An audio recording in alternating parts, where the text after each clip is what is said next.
Alright, so it has been a bit. Just thought I would give kind of an engine update, more specifically porting and stuff. I am still continuing doing like a full. I've recorded a lot of it, but like a full demonstration and instructional. But this is just kind of like chiming in about my intake and what's going on with the heads. So mostly on the heads, I want to say most of the rough cutting on all seven, not all seven, but on seven cylinders is done. I've left a stock one so that I can do the how-to, and these ones aren't quite up to where this one is, but you can see that looks pretty good in there. But basically, what I've been doing on these cuts is kind of miking out, you know, my stock bowl and tunnel just in 3 different areas. And then I'm going to go back and like check maybe even a 4th on a stock one just to make sure they're all kind of the same and cloned up. So that's all I was doing. You can see like the porting currently is changing, like nothing's quite at a final value, but they've been cloned up basically. Like I've been focused on and even the thermactor one is technically mostly cut out. But basically with the exhaust, because I don't think I've really, maybe I made one exhaust video, but let's see. What is this? So basically, because the exhaust comes out toward the outboard wall, obviously these are upside down, or basically the upper. Let's just turn this head so that we can look from the chamber. So because the exhaust is coming out that way, you're basically making a bias cut on the outboard wall. So what I was doing is kind of tracking how much material I've taken off of that wall, even though you are blending that ridge down. So what I'm going to do with the stock port is double check above and below the ridge, so that way I know just how much material is coming off. But what's neat is like if you're good with your fingers, like being able to tell distance. Like let's say if you could tell that your fingers were like that far apart or like 1/8 of an inch or so, you can kind of get your pinky in this water jacket and kind of start to tell how thin it is. Now I think they might be like 1/4 of an inch thick, but I've taken off, I want to say, because of that ridge I have to kind of double check, but you can see I took off like almost 1/8 of an inch, so that means there's still 1/8 of an inch left. And according to someone like Charles Servetio, that's kind of the thickness that he likes. And those are also going with a larger valve. So bringing it from like the bowl width from a 1/11, well, 1 and a 1/11 thousandths to like, I don't know how accurate that is, but it is about a 1.2 something. I think it was like 15. But again, this is still in the traveling phase of like, you know, determining where I'm going to stop, and then from there, like cloning everything up. Because these port exits are not exactly finalized. They are going to get a little larger, but for the sake of, you know, velocity, good low-end power, and so forth, sticking with almost stock is what's going on. Like, really, all I've done on the shape of it is it's basically just a round square. Like, they're still not, like I said, they're not complete, so they're a little warped looking. But if you look at the actual stock port, it does kind of this D thing where this corner cuts in a little bit more. And basically This is like the stock exhaust gasket for the manifold. So it would be absolutely fine to actually gasket match this one, and you'd be still within a small enough port for that good velocity. But even if you came up with something and went even a little bigger than this, it's not a big deal if you're running headers, but it is a big deal if you're concerned with losing some torque. So if you look at like the shorty header gaskets, they're massive. So like these would work on an AFR even. So that's something that I'll probably do, just to make it easy, is kind of, and I don't like, you could scribe it, you could paint. I personally usually just use like paint or something, but obviously the danger in that is it could get beneath the gasket. So however you want to do it, but that's probably as big as I'm going to go. Actually, that's upside down. But just to give you an idea, but those are so far, like the width is almost there. And notice how our outboard wall to your right, you can kind of tell how that's wider if you're looking at the valve stem. You see how that comes out more because that's the direction of flow. So that's what I'm working on now. Setting up like the how-to has been really tricky. There was one thing that I just didn't bother filming, a step for the intake where I make grooves in the roof. Like I'll still show what to do, but it's not really a huge deal. Like you'll be able to tell what to do. Also, this VHT purple did a good job. I'm not really concerned about vanity, but I did want a cool purple engine at the same time. But I cleaned the E7s enough to where, you know, because you need a shiny surface for the anodized effect, but it is in some spots it looks pretty cool. So very satisfied with that. Yeah. So the other thing, what did I last leave off on? I'm trying to think of what my last video was. Let's just set these heads down for a second. This will make this much easier for me. 50 pounds is always 50 pounds, even though they're losing weight. 40 pounds. I swear the lower intake has so much metal off of it that it seems lighter. And that's aluminum, but actually I'll show you. I save up my aluminum shavings to be able to use the JB Weld, the epoxy, as I was suggested. And here's a little to-go cup, and that's like, I couldn't even tell you what that's off of. So here we have ferrous and non-ferrous material, but what was I gonna say? But that's just from, like, that's obviously not the whole job, but that just gives you an idea of some of the amount of material that comes off of that. I would like to weigh that, but... Alright, so here's our lower. Don't mind the mess.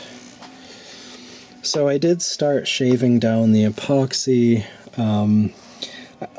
It's hard to tell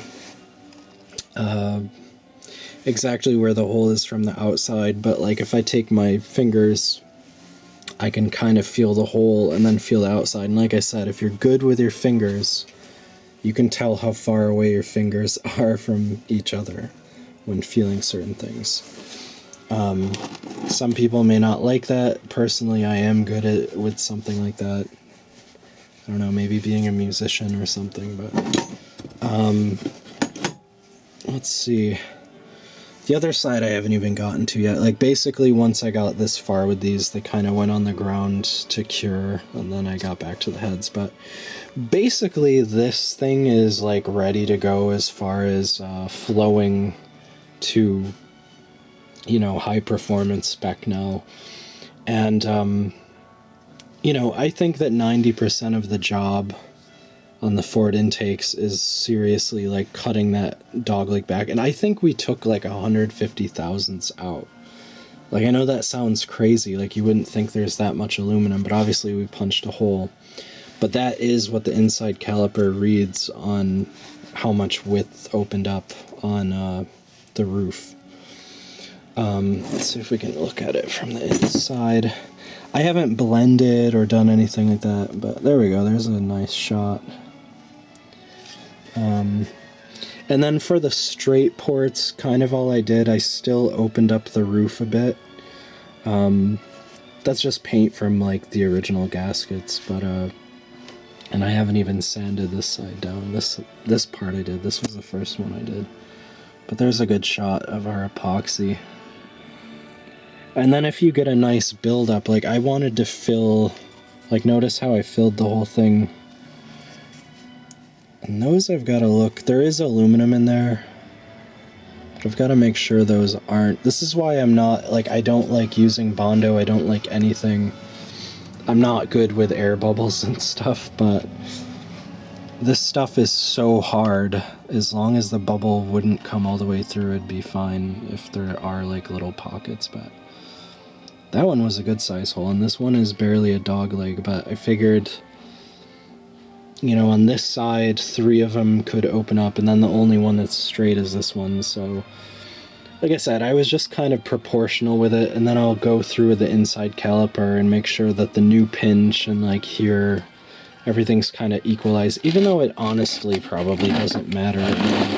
The fact that you can put dog legs like this, especially number 5, I think, because it's the 1 and the 5 that are the worst, but I don't know which one is technically a really bad one. I think this one is the very first one I did, but that's a good hole there. Let's see if we can get some light. I gotta clean up in here. But yeah, it's just, this is rough going, like, we've had some mild days, but the nights are showing up as winter. So, but yeah, that's our good hole, but look at how much that opened back. It's awesome. These are definitely gonna flow now. I think these runners stock flow like 150, the front ones. And like I said, I don't know what other porters do, but I want to say, like someone who got heads back, that could come down a little bit there. I can see how that's bumpy. But someone that did have them professionally done, he said when he got them back, that's like basically what was done to it. Now, could that be like a hack of a porter? Well, probably not much of a hack if he knows to do that, at least. I would say a hack of a porter would just open up your gaskets, right? And not even touch anything or dare to epoxy. But for me, I figure that's like mostly what you can do outside of like where I cut little grooves in the corners. But the dog legs opening up like 100 CFM on the fronts is such a big deal. Is that I would call that a day, honestly. Like if that's all you were gonna do on the intake, especially, you know, I was getting close, and I knew in my head, kind of like psychically, like I was like, you know, I'm close, right? And then it finally happened, and it's never a good feeling because you feel. But then I was like, oh yeah, epoxy porting, like this is a thing. It's actually not a big deal, especially on an intake where, you know, this isn't even at fuel yet. I mean, fuel is right here, but it's not even a big deal, honestly. And this stuff will hold to like 5,000 PSI or something, so. The only thing I did, obviously, like, you know, I didn't put that over the paint. Like, I cleaned up the metal, roughened it, and then there is aluminum shavings, but I may put one little extra layer over this. Just why not? But I don't remember. I was trying to cut these ones, but I've got to really look to see if it's worth it, because they don't really dogleg enough, even though I did cut a lot of material out of them. So So that's what's going on. But other than that, as far as what these would flow on a bench, I mean, they're basically there. So outside of touching them up, like, I'm satisfied. This was the kind of major bottleneck. I still have the plenum to kind of... I'm working on the throttle body tunnels a little bit.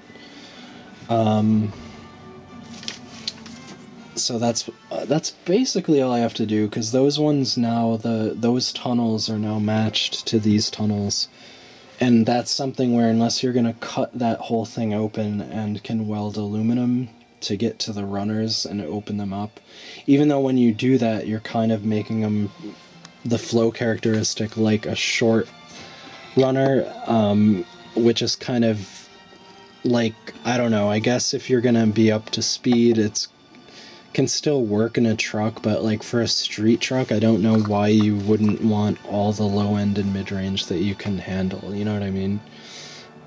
Because that's why I'm like, when I'm doing my how-to, I kind of constantly remind whoever may be watching that a lot of my decisions are keeping velocity in mind and not going too crazy. Back on the thoughts on the exhaust is like, the thing with this is, again, this is a 146 valve, and from there you have to think about, like, I can turn this light. From there you have to really think about, like, you know, the valve curtain change. So like like obviously on a truck it's a huge jump, like we're opening it up like 150 more thousandths. From an HO, maybe like 50 thousandths. So it's just something to think about without having a formula or really math on that for the airflow dynamics. But most importantly, that it's coming out of the outboard side. Like if you opened 100 thousandths on the inboard and didn't touch outboard, you may see like a decent amount of drop off in your power gains, probably. But so that was the only thing. That's why I'm kind of taking my time and, like, you know, just being able to look at the arithmetic, like, okay, I opened, like, kept the shape similar, but you know, like the one pinch only opens like 50 thousandths, which may change, and then obviously toward the exit we're opening like 80 thousandths, so 85. So, and then obviously from there the port itself is opening, which I'll get the final value on that, what the difference is from the well, the head's on the floor. I'm like sitting here like, wait, where's the head? You can see these are pretty big. I don't know how big the GT40s technically are, and but that's like a good 2.5 inches long and 1.5 wide. Like, that's pretty big. I'm wondering if the truck lower is technically larger than a GT40. I don't know. But yeah, that's all I'm working on. You can see that the texture looks really nice on that one, actually. See that surface? Like, that's kind of an ideal... That's what the intakes should look like. Just there's an intake. So once I have that figured out, I also haven't really gotten a final value. Like, I have blended the short side radius, but I haven't really mic'd anything out to be able to put in the how-to video, so... but what's cool and exciting is that stock exhaust is the last thing. That's the 8th cylinder. That intake is done. So outside of maybe some blending and checking, like, these heads are almost done. Not quite as far as this, but overall the long block is almost ready to go together. So once I'm, you know, like I said, it's getting cold here. I've got the Village up my ass now because my van isn't licensed. And that's supposedly against the law in this village, apparently. So they have left me alone for 4 or 5 years while I restore this thing. And now all of a sudden, they wanted to give me more stress. So the cold nights out in the garage, though, it's tough. last year when I would be like crafting or doing art stuff out here, like I probably only lasted a little bit into December, and then it was just way too cold. Like I'll do stuff on the scroll saw, which I am excited to get back to now. Like I do enjoy doing some woodwork and taking a break, but I'm definitely going to be happy to stop porting for now. This go around wasn't nearly as bad as those original heads. Look at how massive those exhausts are. I do want to, I am curious as what those would flow, but other than that, also like on the frame, I'm still like working on actual restoration with rust removal and Coraseal and all that fun stuff. Of course, my heads now are getting scratched up a little, but you're not even gonna see that in the truck, so it doesn't matter. But, yeah, I was hoping, I could get the engine started and broken in, like, before Thanksgiving. We'll see how it goes. I've got all my oils now. I just finished the rear end. I just finally filled up. And that ended up taking, like, 3 3/4 of quarts. And I had to get a new fill plug, but that's all buttoned up, so the rear is actually officially done. Outside, I've got to put some, forgot to put some CRC on the brake pads on the disc conversion, then I've got to hook up the parking brake to those, but other than that, the actual differential and axles are good to go. And then I have all my brake-in oil. I'm running Driven BR30, and as long as we can do initial start and it's still in the 40s, like, I should be okay. So anyway, that's all for now, and then I'm gonna get back to trying to find out how I can set the camera up to film me doing the exhaust side. And that's it, and that's all. It's just for decoration, this purple.